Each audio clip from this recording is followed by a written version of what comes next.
ہر روز ہم گفتگو سنتے ہیں، لوگوں کے گھروں کی باتیں بھی اکثر ہمارے تک پہنچ جاتی ہیں کہ گھر میں لڑائی بہت ہو گئی۔ لڑائی کس کی؟ میاں اور بیوی بہت لڑتے ہیں، برتن ٹوٹنا شروع ہو جاتے ہیں، گلاس ٹوٹنا شروع ہو جاتے ہیں، شیشے ٹوٹنا شروع ہو جاتے ہیں۔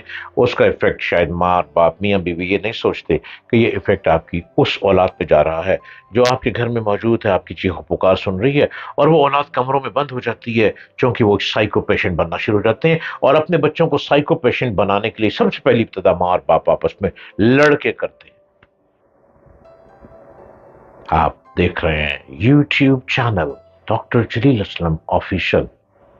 میں آیا ہوں اس دکھتی وین کو دباتا ہوا جس کو آپ لوگوں سے ڈسکس کرتے ہوئے شرم آتے ہیں۔ السلام علیکم اینڈ آداب سے انسانی معاشرہ میاں اور بیوی کے تعلقات کی نوعیت سے تشکیل پاتا ہے، کیونکہ ان دونوں کی محبت سے پورا معاشرہ محبت بھرا ہو سکتا ہے، اور ان کی خرابی سے پورا معاشرہ تناؤ، ٹکراؤ، سٹریس اور مقابلے کی صورت میں ابتری کا شکار ہو سکتا ہے۔ میاں بیوی گھر کی گاڑی کے دو پہیے ہیں، صرف ایک پہیے کی صحت یا درستگی سے گھر نہیں چلتا۔ ایک گھر کی تباہی سے کئی گھر تناؤ اور ٹکراؤ کا شکار ہو جاتے ہیں۔ اللہ تعالیٰ نے انسان کو جس فطرت پر تخلیق کیا ہے، اگر اس کو منصفانہ دیکھا جائے، ہر آدمی پورا کرے تو پھر لازم حسن فطرت کا ظہور معاشرے میں بھی آ سکتا ہے۔ میاں بیوی کے رشتے کے بنیادی لوازمات ہیں، دونوں مساوی اور برابری پر اس بندھن کو قبول کریں، دونوں میں باہمی احترام، یگانگت اور جذب محبت مکمل خلوص پر مبنی ہو، ہر ایک اپنے حقوق و فرائض کا پورا لحاظ رکھے اور اپنے آپ کو اللہ اور اس کے رسول صلی اللہ علیہ وآلہ وسلم کے ہاں جواب دے سمجھتے ہوئے مکمل انصاف اپنائیں۔ انسانی معاشرے کی احسن تقویم کی بنیادی وجہ منصفانہ نظام ہے۔ اگر معاشرے کا کوئی فرد بنیادی اصولوں کو نظر انداز کرے تو اس سے پورے معاشرے کو تلخ حالات سے گزرنا پڑتا ہے۔ حیوانی معاشرے میں یہ قدریں ناپید ہیں، وہاں تو بڑی مچھلی اپنی زندگی کو تقویت دینے کے لیے چھوٹی مچھلی کو کھا جاتی ہے، وہاں پر تو زور آور کا راج ہے۔ لیکن انسانی معاشرت میں امتیازی بات یہ ہے کہ طبقے کے ہر فرد کو آزادی، برابری، یکسانیت اور منصفانہ بنیاد پر اپنے حقوق اور فرائض کی ادائیگی کا مکمل حق حاصل ہے۔ میاں بیوی ایک گھر ہی نہیں بلکہ ایک نسل کی تعمیر کرتے ہیں، ان کی اولاد معاشرے کے دوسرے گھروں سے رشتوں ناتوں کے ذریعے سے ایک برادری کی تشکیل کرتے ہیں۔ اسی لیے میاں بیوی کو اپنے بچوں کی اعلیٰ تربیت کا فرض پورا کرنا ہوتا ہے تاکہ ان کے بچوں میں معاشرت کی اعلیٰ اخلاقی قدریں موجود ہوں۔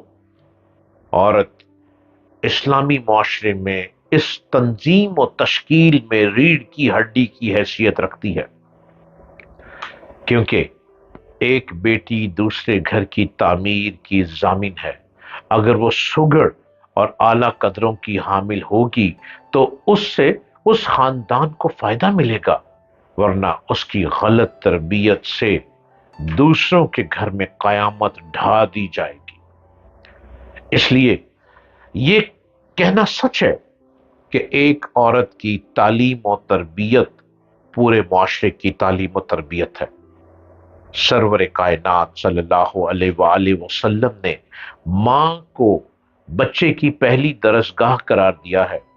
عظیم مائیں عظیم قوموں کی تخلیق کرتی ہیں، اس لیے اسلامی معاشرہ عورت کو ماں، بیٹی اور بیوی کے ہر روپ میں اعلیٰ اخلاقی قدروں کی تعلیم و تربیت سے مزین کرنے کا علم بردار ہے۔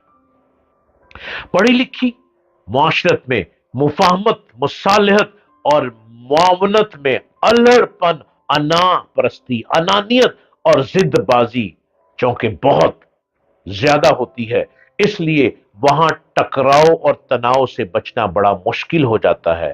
مرد چونکہ قوی الجثہ ہوتا ہے، اسے کمانے اور محنت کرنے کے لیے گھر سے باہر جانے میں کوئی حرج نہیں ہوتا، اس لیے گھر کے تمام نان و نفقہ کی ذمہ داری اس پر لگائی گئی ہے، جبکہ عورت گھر کے معاملات، اولاد کی تعلیم و تربیت اور مرد کی ضروریات سے متعلقہ ذمہ داریوں کو باحسن پورا کرنے کی ذمہ دار ہے۔ حضرت صلی اللہ علیہ وآلہ وسلم نے فرمایا کہ کامل ایمان والا وہ شخص ہے جس کے اخلاق اچھے ہوں اور جو اپنے بیوی بچوں کے لیے زیادہ شفیق ہو۔ مرد کے فرائض میں شامل ہے کہ وہ اپنے گھر کی ہر ذمہ داری کو باحسن طریقے سے ادا کرتا رہے۔ اللہ تعالیٰ نے مسلم معاشرے کو زوجین کریمین یعنی دریا دل میاں بیوی، بردبار میاں بیوی اور انتہائی شائستہ اور رحیم و کریم میاں بیوی ہونے کی تلقین کی ہے۔